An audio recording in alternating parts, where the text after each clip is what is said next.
ছোট্ট সোনামণিরা, তোমরাও যদি ফাতেমা ওমরের সাথে ইসলাম শিখতে চাও তাহলে এক্ষুনি আমাদের চ্যানেলটি সাবস্ক্রাইব করে দাও।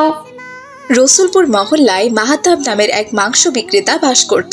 ওই মহল্লাতে মাহাতাব মিয়া ছাড়া আর কেউ মাংস বিক্রি করতো না। তাই ওই মহল্লায় যখনই কারো মাংসের দরকার হতো তখনই তারা মাহাতাবের মাংসের দোকানে চলে আসতো। আসসালামু আলাইকুম আব্দুর রহমান ভাই, ছেলেরে নিয়া মাংস কিনতে আইছেন বুঝি? ওয়ালাইকুম আসসালাম। হ্যাঁ মাহতাব ভাই, ছেলে মেয়ে দুজনই বায়না ধরেছে আজ ওরা ওদের মায়ের হাতের স্পেশাল কষা মাংস খাবে, তাই তোমার দোকানে চলে এলাম মাংস নিতে। খুব ভালো করছেন আব্দুর রহমান ভাই, আজকের মাংসগুলো কিন্তু খুবই ভালো হইব। তা কিসের মাংস দিমু আপনারে ভাই? বাবা ওমর, কিসের মাংস খাবে? গরুর মাংস নাকি খাসির মাংস? আব্বুজান, আমরা তো প্রায় গরুর মাংস খাই, কিন্তু অনেক দিন হলো খাসির মাংস খাওয়া হয় না। আজকে এক কাজ করি আব্বুজান, খাসির মাংস নিয়ে যাই। হ আব্দুর রহমান ভাই, আজকের খাসিটা একদম দেশি খাসি, খুব ভালো মাংস হইব। তা কয় কেজি দিমু ভাই? মাহতাব ভাই, তুমি এক কাজ করো, 3 কেজি খাসির মাংস দাও। রোজ রোজ তো আর তোমার দোকানে মাংস কিনতে আসতে পারি না, তাই একটু বেশি করেই মাংস নিয়ে যাচ্ছি। যতটুকু লাগে খাবো, আর বাকিটা ফ্রিজে রেখে দেবো। আচ্ছা আচ্ছা ঠিক আছে, আমি এখনই দিতাছি। এই বলে মাহাতাব মিয়া 3 কেজি খাসির মাংস মাপতে শুরু করলো।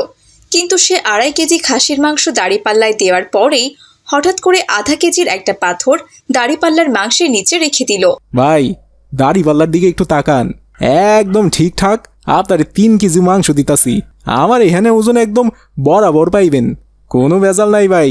হ্যাঁ হ্যাঁ মাহতাব ভাই, ওজন একদম ঠিক আছে। আর ওজন তো ঠিক থাকতেই হবে, কারণ ওজনে কম দিলে কিয়ামতের দিন আল্লাহ নিজের গায়ের গোশত কেটে সেটা পূরণ করে দেবেন। আচ্ছা, তুমি একটা ব্যাগে করে ভালো করে প্যাক করে দাও, আমি পকেট থেকে টাকাটা বের করছি। এই বলে আব্দুর রহমান যেই না তার পকেট থেকে টাকা বের করতে গেল, ঠিক সেই সুযোগে মাহাতাব মিয়া দাড়িপাল্লা থেকে সেই আধা কেজির পাথরটা সরিয়ে নিল। এই নাও মাহতাব ভাই, 3 কেজি মাংসের 3000 টাকা। ধন্যবাদ আব্দুর রহমান ভাই, আবার আসবেন কিন্তু। আরে কি যে বলো না মাহতাব ভাই, আবার আসবো না মানে? এই মহল্লায় তোমার মাংসের দোকান ছাড়া কি আর অন্য কোনো মাংসের দোকান আছে? মাংস কিনতে হলে তো তোমার দোকান থেকেই কিনতে হবে। তাহলে এখন আমরা আসি ভাই, আসসালামু আলাইকুম। ওয়ালাইকুম আসসালাম। এরপর আব্দুর রহমান তার ছেলেকে নিয়ে সেখান থেকে চলে গেল। তখন মাহতাব মিয়া বলল, খুব ভালো একটা ব্যবসার আইডিয়া পাইছি, মানুষ ঠকানো ব্যবসা। এমনিতেও মাংসের এখন খুব দাম, মাংস বিক্রি কইরা আর কত টাকাই লাভ করা যায় বলো? তাই ওজনে ঠকানোর ব্যবসাটা শুরু করছি। যদি ওজনে কম দিতে পারি তাইলে বিনা ইনভেস্টেই 500 থেকে 1000 টাকা লাভ করতে পারমু। কি দারুণ একটা ব্যবসা না? এভাবে মাহাতাব মিয়া দিনের পর দিন মানুষকে ওজনে কম দিয়ে ঠকানোর ব্যবসা করতে লাগলো। মাহাতাব মিয়ার যেহেতু দাড়ি টুপি ছিল আর নামাজ কালাম পড়তো, সেজন্য মহল্লার সবাই তাকে খুব বিশ্বাস করত। কিন্তু সেই বিশ্বাসের সুযোগ নিয়ে মাহাতাব মিয়া মহল্লার সব সহজ সরল মানুষদেরকে বোকা বানাতো। কিন্তু মহল্লার কেউই সেটা বুঝতে পারেনি।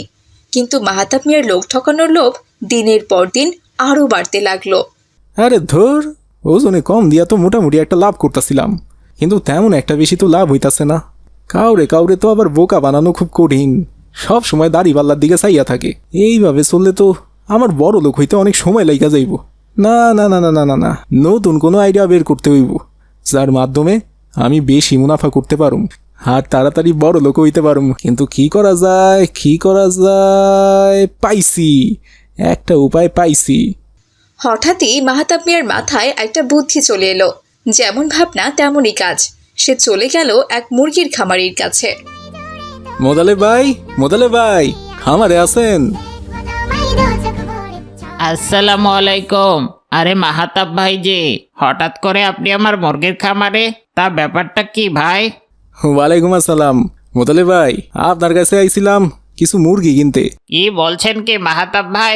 আপনি না আপনার দোকানে গরুর মাংস, খাসির মাংস এগুলো বিক্রি করেন, তা এখন থেকে আপনার দোকানে মুরগিও বিক্রি করবেন নাকি? না মোদালে ভাই, আমার দোকানে মুরগি বিক্রি করুম না, তবে আমার মামার খুব বড় একটা মাগুর মাছের পুকুর আছে। সে চাইতাছে তার মাগুর মাছগুলোরে প্রতিদিন মরা মুরগি খাওয়াইতে।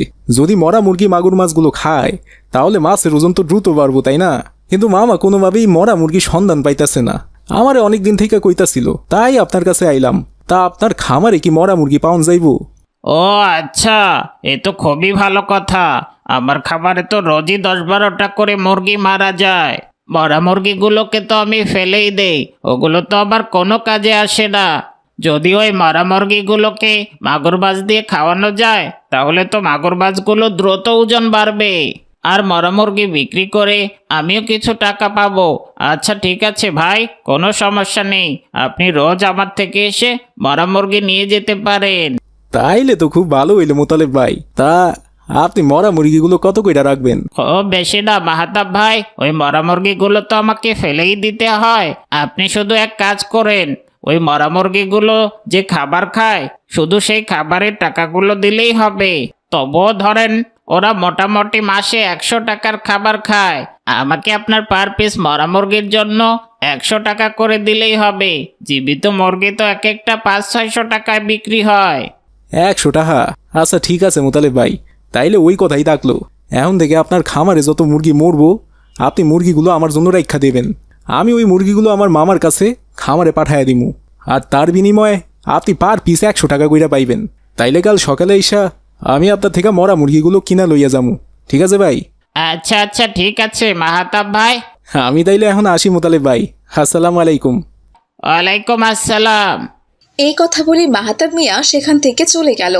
এদিকে পরদিন সকালবেলা মাহাতাব মিয়া মোতালেবের কাছ থেকে মরা মুরগি কিনে নিয়ে গিয়ে কয়েকটা ফাঁদ বানালো, আর সেই ফাঁদে মরা মুরগি দিয়ে সেই ফাঁদগুলো শস্য ক্ষেতের আলে রেখে এলো।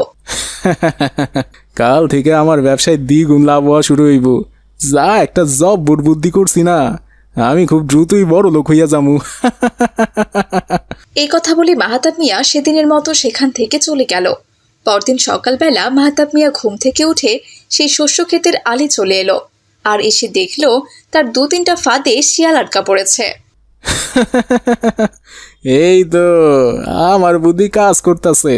আমি তো এইটাই চাইতাছিলাম, মরা মুরগি দিয়া শেয়াল ধরতে। এখন আমি এই শেয়ালগুলো জবাই করুম আর ছাগলের মাংস বিলা চালায়া দিমু। সবাইরে শেয়ালের মাংস খাওয়ামু। প্রতিদিন শেয়ালের মাংস বিক্রি করলে 20 থেকে 30 হাজার টাকা লাভ হইব আমার। আমারে আর নিজের পুঁজির টাকা দিয়া ছাগল কিনা আনতে হইব না। যেমন ভাবনা ঠিক তেমনই কাজ। শয়তান মাহাতাব মিয়া টাকার লোভে অন্ধ হয়ে সেই শিয়ালগুলো জবাই করে শিয়ালের মাংসগুলো নিয়ে বাজারে বিক্রি করতে চলে এলো। এই মাংস লইয়া যা, মাংস 1000 টাকার খাসির মাংস এখন মাত্র 800 টাকায় দিতাছি, একবারে পানির দামে। মাংস নিয়ে যাও, মাংস একদম দেশি খাসির মাংস নিয়ে যাও। কি ব্যাপার মাহতাব ভাই, হঠাৎ করে তুমি 1000 টাকার খাসির মাংস মাত্র 800 টাকায় দিচ্ছ? ব্যাপারটা তো বুঝতে পারছি না। দিন দিন তো ছাগলের দাম বেড়ে যাচ্ছে, তাহলে তুমি কিভাবে এত কম টাকায় মাংস দিতে পারছো? আব্দুর রহমান ভাই, ব্যবসা তো অনেক দিন করলাম, টাকা পয়সা তো আর কম কামাই নাই, তাই না? তাই চাইতাছি এবার একটু সমাজ সেবা করতে।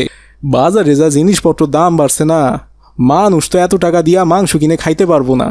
তাই আমি ভাবতাছি একটু লস হইলেও আমি এখন থেকে লস এই মাংস বিক্রি করুম। বাহ, এ তো খুব ভালো উদ্যোগ। মাশাল্লাহ, তোমার এই উদ্যোগকে আমি সাধুবাদ জানাই। তোমার মতো যদি সকল ব্যবসায়ীরা চিন্তা করত তাহলে দেশের দ্রব্যমূল্যের দাম এত বেশি করে বাড়তো না, গরিব মানুষরাও মাংস কিনে খেতে পারত। তুমি ভাই মাংস কেজি প্রতি 200 টাকা কমিয়েছ, এতে অনেক মানুষের উপকার হবে। হ আব্দুর রহমান ভাই, তা এখন বলেন আপনারে কত কেজি মাংস দিমু? তাড়াতাড়ি নিয়ে যান, মাংস আবার কম দামে পাইলে সব মাংস শেষ করে দিব। ঠিক আছে মাহতাব ভাই, আমি তাহলে আজ আর খুব একটা বেশি মাংস নেব না, আমাকে ওই কেজি 2 মাংস দিলেই হবে। এরপর মাহাতাব মিয়া যখন আব্দুর রহমানকে 2 কেজি মাংস দেওয়ার জন্য মাপ দিচ্ছিল, ঠিক তখনই সেখানে মোতালেব মিয়া তার মরা মুরগিগুলো নিয়ে চলে এলো। আরে মাহাতাব ভাই, ব্যাপারটা কি? হ্যাঁ, আজকে আপনি আমার খামারে যাননি কেন? আপনি তো আমায় বলেছেন প্রতিদিন সকালে আমার খামারে গিয়ে আমার থেকে মরা মুরগি কিনে আনবেন, কিন্তু আজ তো আমার খামারে মরা মুরগি কিনতে গেলেন না। এই মরা মুরগিগুলো কি করব সেটা নিয়ে খুব বড় বিপদে পড়ে গিয়েছিলাম, তাই বাধ্য হয়ে আমি নিজেই আপনার দোকানে চলে এলাম এই মরা মুরগিগুলো দিতে। এই নিন ভাই আপনার মরা মুরগি। আরে এইসব কি কইতাছেন মোতালেব ভাই? আমি আবার কখন আপনারে কইলাম যে আমি আপনার থেকে মরা মুরগি কিনবো? আপনি মনে হয় ভুল জায়গায় এসে পড়ছেন ভাই। আমি কখনোই আপনার কাছ থেকে মরা মুরগি কিনতে চাইনি। হ্যাঁ, আপনার বাড়িতেও আমি কখনো যাই নাই। আরে ভাই, আপনি আচ্ছা লোক তো। গত পরশুদিনই তো আপনি আমার সাথে গিয়ে ডিল করে এলেন, আর কাল সকালে গিয়েও তো মরা মুরগি কিনে নিয়ে এলেন। আপনি তো আমায় বলেছিলেন আপনার কোন বাবাকে নাকি আমার এই মরা মুরগিগুলো কিনে দিবেন। তার নাকি একটা মাগুর মাছের খামার আছে, এই মরা মুরগিগুলো তিনি মাগুর মাছকে খাওয়াবেন। আর আজকেই কিনা আপনি কথা উল্টে ফেলছেন। হঠাৎ করে আপনার ব্যবহার এমন পাল্টে গেল, আমি তো কিছুই বুঝতে পারছি না ভাই। আর আপনি এমন আমতা আমতা করে কথা বলছেন কেন? আপনাকে দেখে তো মনে হচ্ছে আপনি খুব ভয় পাচ্ছেন। মোতালেবের মুখে মরা মুরগির কথা শুনে আব্দুর রহমান বলল, কি ব্যাপার মাহতাব ভাই, তুমি মোতালেব ভাইয়ের কাছ থেকে মরা মুরগি কিনেছ? তুমি জানো না ইসলাম ধর্মে মরা মুরগি খাওয়া হারাম? সেটা তুমি মাছকে খাওয়াও আর যাকেই খাওয়াও, মরা জীবকে মাটির নিচে পুঁতে রাখতে হয়। আর তুমি কি না মোতালেব ভাইয়ের কাছ থেকে কিনে নিয়ে যাওয়া মরা মুরগিগুলো কিনে এনেছো? তোমার বিষয়টা তো কিছুই বুঝতে পারলাম না ভাই। কালকে তুমি মরা মুরগি কিনতে গিয়েছিলে, আজ আবার 1000 টাকার খাসির মাংস 800 টাকায় বিক্রি করছো। এগুলো আবার মরা মুরগির মাংস না তো ভাই? আরে না না আব্দুর রহমান ভাই, এইগুলো মরা মুরগির মাংস হইতে যাইব কেন? এইগুলো দেখা কি মরা মুরগির মাংস বইলা মনে হইতাছে? মুরগির মাংস কি দেখতে এমন হয় ভাই?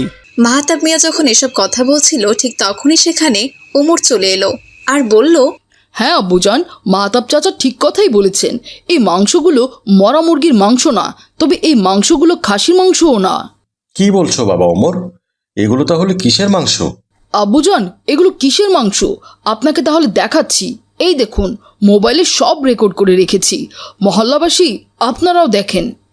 তারপর ওমরের মোবাইলে সবাই দেখল যে মাহতাব মিয়া সেই মরা মুরগিগুলো একটা ফাদের ভেতরে রেখে ক্ষেতের আলে রেখে আসছে। আবার পরদিন সকালবেলা গিয়ে দেখে সে ফাদের ভেতরে কয়েকটা শিয়াল আটকা পড়েছে। তারপর সেগুলো জবাই করে সে বাজারে এনেছে বিক্রি করতে। দেখলেন তো মহল্লাবাসী, এটাই হচ্ছে মাহতাব চাচার আসল রূপ। সে আমাদের চেয়েছিল খাসির মাংসের কথা বলে শিয়ালের মাংস খাওয়াতে, কারণ তার অনেক বেশি টাকা দরকার। সে এতদিন যে টাকা আয় করত তা দিয়ে তার পোষাতো না। যদিও এর আগেও সে মাংস ওজনে কম দিয়েছে, এখন সে আবার নতুন ফোন দিয়ে এঁটেছে। এখন আপনারাই বলুন মহল্লাবাসী, এই লোভী মাংস বিক্রেতার কি শাস্তি হওয়া উচিত? হায় হায় হায়, এইটা আমরা কি দেখলাম? তুই তাহলে এত বড় কালপিট মাহতাব। এতদিন অনেকেই আমাকে বলেছিল তুই ওজনে কম দিস, কিন্তু আমি সেটা বিশ্বাস করিনি। কারণ তুই দাড়ি টুপি পরিস, আবার মাঝে মধ্যে নামাজ কালামও পড়িস। তুই যে এমন কাজ করতে পারিস সেটা তো আমার বিশ্বাসই হতো না। আজকে যেটা ওমর দেখলো আর মোতালেব যেমনটা বলল, তার মানে তুই একটা পাক্কা শয়তান। তোর মতো শয়তান লোকের এই মহল্লায় থাকার কোনো অধিকার নেই। আব্দুর রহমানের মহল্লাবাসী সবাই মাথা নেড়ে সায় দিল। তারপর বজ্জাত শয়তান লোভী মাংস বিক্রেতা মাহতাব মিয়াকে সবাই মিলে মহল্লা থেকে জুতার মালা গলায় দিয়ে তাড়িয়ে দিল। এভাবেই সেই লোভী মাংস বিক্রেতা মাহতাব মিয়ার হাত থেকে রসুলপুর মহল্লা রক্ষা পেল। রসুলপুর মহল্লায় মাহতাব নামের এক গরিব লোক বাস করত। মাহতাবের সংসারে তার স্ত্রী আর এক মেয়ে ছিল। মাহতাব মিয়া ওই মহল্লারই রমজান ব্যাপারীর বাড়িতে কাজ করত। সেখানে কাজ করে মাহতাব মিয়া যা টাকা পেত তা দিয়ে কোনোভাবে তার সংসার চালাতো। ব্যাপারী সাহেব, আপনার বাসায় যে কাজ ছিল সমস্ত কাজ শেষ করছি। আজ আমার একটু তাড়াতাড়ি যেতে দিতে হইব। এখান থেকে বাজারে যামু, বাড়ির জন্য কিছু চাল ডাল কিনে নিয়ে যাইতে হইব। বাড়িতে যে আজ খাওয়ার মতন কিছুই নাই। কি বললি? বাসার সমস্ত কাজ শেষ করেছিস? কিন্তু এই ফুল বাগানটা তো তোকে আমি সকালবেলা পরিষ্কার করতে বলেছিলাম। কই করেছিস? বাগানের ঘাসগুলো তো সবই বড় হয়ে গিয়েছে দেখছি। যাওয়ার আগে ঘাসগুলো সুন্দর করে পরিষ্কার করে দিয়ে যা। সব সময় শুধু কাজে ফাঁকি দেওয়ার চিন্তা। আবার বলে কিনা বাসার সব কাজ শেষ করেছি। ব্যাপারী সাহেব, আমার একটু যাইতে দেন। আমি তো আপনাকে কইলাম ঘরে খাওয়ার মতো কিছুই নাই। এখন যদি আমি এই ফুলের বাগানের ঘাসগুলো পরিষ্কার করতে ধরি তাইলে তো রাত হয়ে যাইব। কিন্তু বাড়িতে যে আমার ছোট একটা মেয়ে আছে, ও না খাইয়া ঘুমাইয়া পড়ব। আপনি দয়া কইরা আজকে আমার একটু যাইতে দেন না, তা না হইলে খুব বড় বিপদ হয়ে যাইব। আমি কাল সকালে আইসা আপনার বাগানের সমস্ত ঘাস খুব সুন্দর কইরা পরিষ্কার কইরা দিমুনে। আজ না কাল, কাল না পরশু, এটা বলতে বলতে তো বাগানের ঘাসগুলো সব বড় হয়ে গেল। আচ্ছা, আজ সকালে এসে ঘাসগুলো পরিষ্কার করিস, ঠিক আছে কি? আর শোন, কাল কিন্তু ফাঁকি দিবি না, বুঝলি? এই নে তোর দিনমজুরির টাকা। আচ্ছা ঠিক আছে ব্যাপারী সাহেব, আপনি কোনো চিন্তা করবেন না। আমি কাল খুব সকাল সকাল আইসা ফুলের বাগানের ঘাসগুলো পরিষ্কার কইরা দিমুনে। এখন আসি ব্যাপারী সাহেব, আসসালামু আলাইকুম। ঠিক আছে, যা। ওয়ালাইকুম সালাম। এরপর মাহাতাব মিয়া সেখান থেকে সোজা বাজারে চলে গেল। সারাদিন সে দিনমজুরের কাজ করে 350 টাকা পেয়েছে। সেই টাকা দিয়ে চাল ডাল আর কিছু তরি তরকারি কিনে বাড়ির জন্য নিয়ে যায়। রেহেনা, রেহেনা, কোথায় গেলা তুমি? এই নাও বাজার আনছি, তাড়াতাড়ি রান্না করো। মাইশা কি ঘুমায়া পড়ছে? আসসালামু আলাইকুম। আপনি এতক্ষণে আসলেন? মেয়েটা কখন থেকে ক্ষুধা ক্ষুধা করছে, কিন্তু ঘরে তো কোনো খাবারের মতো কিচ্ছু নেই। ওকে আমি কি খেতে দেব? আর বইল না রেহেনা, কাজে ফিরতেই দেরি হইয়া গেছে। তবুও মালিক যাইতে দিতে চাইছিল না। অনেক বলে কয়ে বাজারে গিয়াছিলাম, এরপর তাড়াতাড়ি বাজার কইরা বাসায় চলে আইলাম। আচ্ছা এক কাজ করো, ব্যাগের মধ্যে 10 টাকা দিয়া জিলাপি আনছি, জিলাপিটাও মাইশারে খাইতে দাও, আমি হাত মুখ ধুয়ে আসছি। এরপর রেহেনা বেগম বাজারের ব্যাগটা নিয়ে ঘরে চলে গেল। মামা আয়শা, জিলাপিটা খেয়ে নাও, আমি ততক্ষণে রান্নাবান্না শেষ করি। রান্না হলেই তোমাকে খেতে দেব। মা, বাবা আমার জন্য জিলাপি এনেছে। আমার খুব ক্ষুধা পেয়েছিল, জিলাপিটা খেলে আমার ক্ষুধাটা একটু কমবে। কিন্তু মা, এখানে তো মাত্র 3টা জিলাপি। সব জিলাপি আমি খেলে তোমরা কি খাবে? আমাদের খাওয়া লাগবে না মা, তুমি খেলেই আমাদের হবে। তুমি জিলাপিটা খাও, আমি তাড়াতাড়ি রান্নাবান্না শেষ করে আসি। তোমার বাবা সারাদিন অনেক খাটাখাটনি করেছে, তারও ভীষণ ক্ষুধা পেয়েছে। এরপর মাহাতাব মিয়া হাত মুখ ধোয়া শেষ করে ঘরে চলে এলো। কেমন আছে আমার মেয়েটা? আসসালামু আলাইকুম আব্বুজান, আমি জিলাপি খাচ্ছি। ওয়ালাইকুম আসসালাম। মাশাআল্লাহ, খাও মা, তোমার জন্যই জিলাপিগুলো আনছি। বাবা, একটা জিলাপি তুমিও নাও না। না মা, 10 টাকা দিয়া মাত্র 3টা জিলাপিই পাইছি। একটা জিলাপি আমি খাইয়া ফেললে তোমার পেট ভরবো না। তুমি খাও মা, তুমি খাইলেই আমার খাওন হয়ে যাইব। বাবা, তুমি সব সময় এমন কথা বলো যে তুমি খেলে আমার খাওয়া হবে। আমি খেলে তোমার কিভাবে খাওয়া হবে? আমি খেলে তো আমার পেট ভরবে, তোমার পেট কি ভরবে বলো? এমন কথা আর বলো না তো বাবা। নাও নাও, এই একটা জিলাপি তুমি খেয়ে নাও। জোর করে মাইসা তার বাবাকে একটা জিলাপি খেতে দিল, আর মাহাতাব মিয়াও জিলাপিটা খেয়ে নিল। জিলাপি খাওয়া শেষ করে মাহাতাব তার মেয়ে মাইসাকে বলল, মা মাইশা, আমার উপর তোমার রাগ হয় না? আমি তো তোমারে ভালো মন্দ কিছুই খাইতে দিতে পারি না, ভালো কাপড় চোপড়ও দিতে পারি না, তবুও তুমি কখনো রাগ কইরা কিছু কও নাই, এমন কেন? কি যে বলো বাবা, রাগ করবো কেন?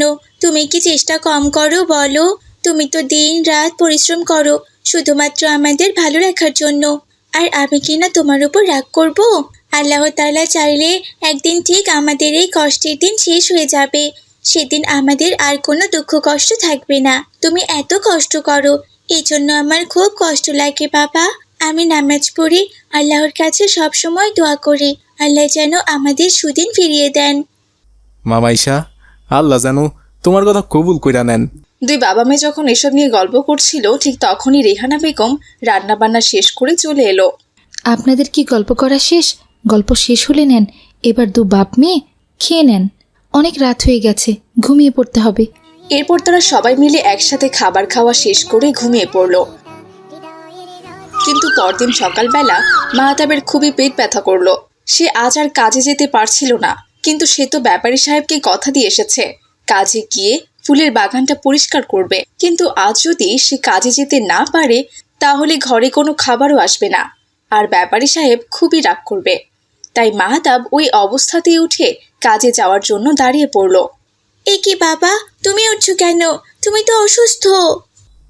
মা, অসুস্থ তো আছি, কিন্তু কাজে তো যাইতেই হইব, তা না হইলে বিকালবেলা বাজার নিয়ে আসতে পারুম না। ঘরে তো আজ কোনো বাজার নাই, আর আমার হাতে কোনো টাকা পয়সাও নাই।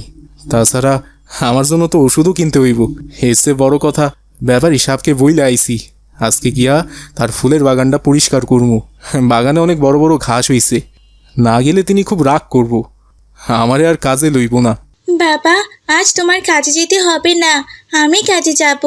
আমি গিয়ে ব্যাপারী সাহেবের ফুলের বাগান পরিষ্কার করব, আর বিকেলবেলা ব্যাপারী সাহেব যে টাকা দেবেন সে টাকা দিয়ে বাজার করে নিয়ে বাড়িতে আসব। তুমি বিশ্রাম নাও তো বিশ্রাম নাও, এই অবস্থায় তুমি কাজ করলে যে আরো বেশি অসুস্থ হয়ে পড়বে, তখন আমরা আরো বড় বিপদে পড়ে যাব বাবা। এই কি কইতাছো মা? তুমি কাজে যাইবা মানে? তোমার মাদ্রাসা আছে না? তুমি মাদ্রাসায় যাবা। তুমি তুমি মাদ্রাসায় যাও মা। আমার কিছু হইব না, আমি ঠিকই কাজ করতে পারুম। বাবা, একদিন মাদ্রাসায় না গেলে কিছুই হবে না। তাছাড়া আমার বাবা আগে নাকি মাদ্রাসা আগে? আজ তুমি বিশ্রাম নিলে তুমি সুস্থ হয়ে যাবে, তখন আমাদের পরিবারটা আবার ভালো করে চলবে বাবা। তোমার কিছু হয়ে গেলে আমাদের খুবই খারাপ অবস্থা হবে। তুমি আর না করো না বাবা, আজ আমি কাজে যাচ্ছি। একরকম জোর করেই মাইসা সেদিন কাজে চলে গেল। আর রমজান ব্যাপারীর বাসায় গিয়ে দেখলো রমজান ব্যাপারী বাগানের সামনে দাঁড়িয়ে আছে, কিন্তু কাজে মাহাতাব না এসে তার মেয়েকে পাঠানোর জন্য সে ভীষণ রেগে গেল। কিরে তুই তুই এখানে এখানে কেন এসেছিস? আর তোর বাবা কোথায়? আসসালামু আলাইকুম ব্যাপারী চাচা। আজ সকাল থেকে বাবার শরীরটা না একদম ভালো নেই, পেট খারাপ করেছে। তাছাড়া শরীরটাও খুব দুর্বল হয়ে গেছে, তাই আজ বাবা কাজে আসতে পারেনি, আমাকেই পাঠিয়েছে। বাবা বলল ফুল বাগানে নাকি আগাছা পরিষ্কার করতে হবে, তাই আমি এসেছি আগাছাগুলো পরিষ্কার করার জন্য। আপনি আমাকে বলুন চাচা যান, কোন আগাছাগুলো পরিষ্কার করতে হবে? কি বললি? তুই এসেছিস ফুল বাগানে আগাছা পরিষ্কার করতে? তুই কি পারবি? পারবো চাচা যান, আমাকে যে পারতেই হবে, এছাড়া যে আর কোনো উপায় নেই। একদিন কাজ না করলে আমাদের চুলায় যে হাঁড়ি উঠবে না। আপনি কোনো চিন্তা করবেন না, আমি খুব ভালো করেই আপনার বাগানটা পরিষ্কার করে দেব। আচ্ছা ঠিক আছে, ওই যে দেখ ওখানে কাস্তেটা রাখা আছে, কাস্তে দিয়ে বাগান পুরোটা ঠিকঠাক পরিষ্কার করে নিবি, ঠিক আছে? একটাও যেন আগাছা না থাকে, বলে দিলাম। আর একটাও যদি আগাছা থাকে তাহলে কিন্তু কোনো টাকা পাবি না। আচ্ছা ঠিক আছে চাচা যান, আপনি কোনো চিন্তা করবেন না, আপনি যেমনটা চেয়েছেন আমি ঠিক সেভাবেই করব। এরপর মাইসা কাস্তে হাতে নিয়ে ফুল বাগানের আগাছাগুলো পরিষ্কার করতে লাগলো। কিছুক্ষণ পর আসরের আজান শুরু হলো। আসরের আজান তো শুরু হয়ে গেল, আমাকে তো সালাত আদায় করতে হবে। এক কাজ করি, এই গাছটার নিচেই সালাদটা আদায় করে নেই, তারপর আমি আবারও কাজ শুরু করব। এরপর মাইসা অজু করে এসে সেই গাছের নিচে সালাত আদায় করতে লাগলো। তখনই সেখানে রমজান ব্যাপারীর মেয়ে মিলি চলে এলো। গাছের নিচে একটা অচেনা মেয়েকে নামাজ পড়তে দেখে সে বলল, আরে এই মেয়েটাকে, একে তো আগে কখনো আমি বাসায় দেখিনি। ও আমাদের বাগানের ভেতরে কি করছে? মিলি এসব কথা বলছিল আর তাকিয়ে তাকিয়ে দেখছিল। মাইসার নামাজ পড়া শেষ হতেই মিলি সেখানে চলে এলো আর মাইসাকে বলল, কি ব্যাপার, কে তুমি? তোমাকে তো এর আগে এখানে দেখিনি, তুমি এখানে কি করছো? আমার নাম হচ্ছে মাইসা, আমার বাবা তোমাদের বাসায় কাজ করে, কিন্তু আজ বাবা অসুস্থ থাকায় আসতে পারেনি, তাই আমি এসেছি তোমাদের ফুল বাগানটা পরিষ্কার করতে। বাগান পরিষ্কার করতে করতে আসরের আজান হয়ে যায়, তাই আমি এখানেই সালাত আদায় করে নিলাম। তুমি আল্লাহকে এত ভয় পাও? আমাদের ঘরদোর সব কিছু আছে, অথচ আমি তো কখনো নামাজ আদায় করি না, আমার বাবা মা কেউই নামাজ আদায় করে না। কিন্তু আমার খুব ইচ্ছে নামাজ আদায় করার, আর আমি মাদ্রাসায় পড়াশোনা করব। কিন্তু বাবা আমাকে সেটাও করতে দেয় না, আমাকে স্কুলে পড়ায়। তোমার নামাজ পড়া দেখে আমার খুব ভালো লেগেছে, তুমি কি আমাকে একটু নামাজ পড়া শিখিয়ে দেবে? আমি নামাজ পড়তে জানি না। হ্যাঁ হ্যাঁ, কেন নয়, অবশ্যই শিখিয়ে দেব। কিন্তু নামাজ আদায় করতে হলে আগে উঁচু করে নিতে হবে। এই তো এখানে পানি রাখা আছে, আমি পানি ঢালছি, আর যেভাবে বলছি তুমি উঁচু করে নাও, কেমন? তারপরে আমি তোমাকে নামাজ আদায় করা শিখিয়ে দেব। এই বলে মাইসা পানি ঢালতে শুরু করলো আর মিলি অজু করতে লাগলো। কিন্তু অজুর পানি গড়িয়ে গড়িয়ে বেশ কিছু দূর চলে গেল। মিলি অজু শেষ করে যেই না একটু এগিয়ে গেল, অমনি পা পিছলে ধপাস করে মাটিতে পড়ে গেল আর সাথে সাথে চিৎকার করে উঠল, পড়ে গেলাম যে, বাঁচাও, ও মা গো, খিচি ব্যথা। আরে এ কি, তুমি তো পড়ে গেছো, ওঠো ওঠো ওঠো, উঠে পড়ো। মিলির চিৎকার শুনে রমজান ব্যাপারী বাইরে বেরিয়ে এলো আর এসে দেখলো তার মেয়ে কাদার ভেতরে পড়ে আছে। কি ব্যাপার, এখানে কি হয়েছে? মিলি, তুমি কাদার মধ্যে কি করছো? এ কি, এই মেয়েটা তো দেখছি পানি দেওয়ার নাম করে ঝাড়ু নিয়ে দাঁড়িয়ে আছে। তার মানে পানিগুলো তুই ফেলেছিস, তাই না? এই জন্যই আমার মেয়েটা পড়ে গেছে। হারাম জাদি, দাঁড়া, তোকে দেখাচ্ছি মজা। এই কথা বলে রমজান ব্যাপারী মাইসাকে মারতে শুরু করলো। মার খেয়ে মাইসা চিৎকার করতে লাগলো। ঠিক তখনই ওই পথ দিয়ে যাচ্ছিল ওমর আর মাহাদি। রমজান ব্যাপারীকে একটা মেয়েকে মারতে দেখে ওমর আর মাহাদি সেখানে চলে এলো আর রমজান ব্যাপারীকে বলল, চাচা যান, আপনি ওকে মারছেন কেন? এ তো মাইশা, ও তো আমাদের মহল্লার মাহাতাব চাচার মেয়ে, খুবই ভালো মেয়ে, 5 ওয়াক্ত নামাজ পড়ে, মাদ্রাসায় পড়াশোনা করে, আর আপনি ওকে মারছেন? আর বলো না বাবা ওমর, এই বজ্জাত মেয়েটা আমার মেয়ে লিলিকে কাদার মধ্যে ফেলে দিয়েছে। চুপ করো তো বাবা, তুমি কোনো কথা না শুনে মাইসাকে মারতে শুরু করেছো। আমি কি একবারও বলেছি মাইসা আমাকে কাঁধের মধ্যে ফেলে দিয়েছে? চাচা, মিলি তো বলেছে মাইশা ওকে কাদার মধ্যে ফেলে দেয়নি। আপনি সত্যিটা না জেনে ওকে মারতে শুরু করেছেন। মিলি, বলো তো কি হয়েছে এখানে? ওমর ভাইয়া, আমি বাসার বাইরে এসে দেখি মাইসা বাগানের মধ্যে গাছের নিচে দাঁড়িয়ে সালাত আদায় করছে। তাই আমি ওর কাছে এসেছিলাম সালাত আদায় করা শিখে নিতে। আমাদের বাসায় তো কেউই সালাত আদায় করে না, কিন্তু আমার খুব ইচ্ছে করে সালাত আদায় করতে। কিন্তু সালাত আদায় করার নিয়মও যে আমি জানি না। বাবাকে অনেক দিন বলেছিলাম সালাত আদায় করার নিয়মকানুন আমাকে শেখাতে, কিন্তু বাবা তো আমার কোনো কথাই শুনেনি। তিনি তো আমাকে স্কুলে পড়াশোনা করান, কখনো কোনো মক্তব বা মাদ্রাসায় যেতেও দেন না। তাই মাইসা আমাকে বলছিল সালাত আদায় করা শিখতে হলে প্রথমে অজু শিখতে হবে। তাই সে অজু করা শেখাচ্ছিল, কিন্তু অজুর পানি গড়িয়ে গড়িয়ে একটু দূরে চলে যাওয়ায় আমি যেই না ঘুরেছি অমনি পা পিছলে মাটিতে পড়ে গেছি। এখানে তো মাইসার কোনো দোষ নেই। শুনলেন চাচা, আপনি শুধু শুধু মাইশাকে মেরেছেন। এইখানে কি মাইশার কোনো দোষ আছে? আপনার মেয়ে ওর কাছে নামাজ পড়া শিখতে চেয়েছিল, তাই সে অজু করা শেখাচ্ছিল। অজুর পানিতে পা পিছলে মিলি নিজেই মাটিতে পড়ে গেছে, আর আপনি এসে মাইশাকে মারধর শুরু করেছেন। কাজটাকে আপনি ঠিক করেছেন? কেউ চোরকে মারলেও তো চোরকে আগে জিজ্ঞেস করে যে সে কেন চুরি করতে এসেছে, আর আপনি ওকে কিচ্ছুই জিজ্ঞেস করেননি। সত্যি বাবা ওমর, আমি খুব বড় অন্যায় করে ফেলেছি। এই ছোট্ট মেয়েটা আমার চোখ খুলে দিয়েছে। ও 5 ওয়াক্ত নামাজ পড়ে, 1 ওয়াক্তের নামাজও সে হাতছাড়া করে না। এমনকি আজ কাজে এসে সে গাছতলাতেও নামাজ পড়েছে। আর আমার মেয়েটা যখন নামাজ পড়া শিখতে চেয়েছে, আমি তখন কিনা এমন একটি মেয়েকে নিজের হাতে মেরেছি। আল্লাহ কি আমার এই পাপ কোনোদিন ক্ষমা করবেন? চাচা যান, দুঃখ করবেন না, আমি কিছু মনে করিনি। আপনি আসলে না বুঝে এমনটা করে ফেলেছেন। এখন যে আপনি আপনার ভুল বুঝতে পেরেছেন, আমি এতে অনেক খুশি হয়েছি। তবে আপনাকে কথা দিতে হবে, আজ থেকে আপনি নিজেও নামাজ পড়বেন আর মিলিকেও নামাজ পড়াবেন, এবং তার সাথে আন্টিকেও নামাজ পড়তে বলবেন। তাহলে আল্লাহ তাআলা আপনাদের সম্পদ আরও বৃদ্ধি করে দেবেন। দেখলেন চাচা, এটাই হচ্ছে ইসলাম। আল্লাহর পথে যারা চলে তারা কোনো শাস্তিকে ভয় পায় না, এবং ক্ষমা তাদের মহৎ গুণ। মাইশা যা বলেছে আপনি এখন থেকে তাই করবেন। আজ আর ওকে কাজ করতে দেবেন না। মাহাতাব চাচা সুস্থ হয়ে এসে বাকি কাজ করে দেবে। ওর টাকা দিয়ে ওকে আজ বিদায় করে দিন। আমরা তাহলে এখন আসি। আসসালামু আলাইকুম।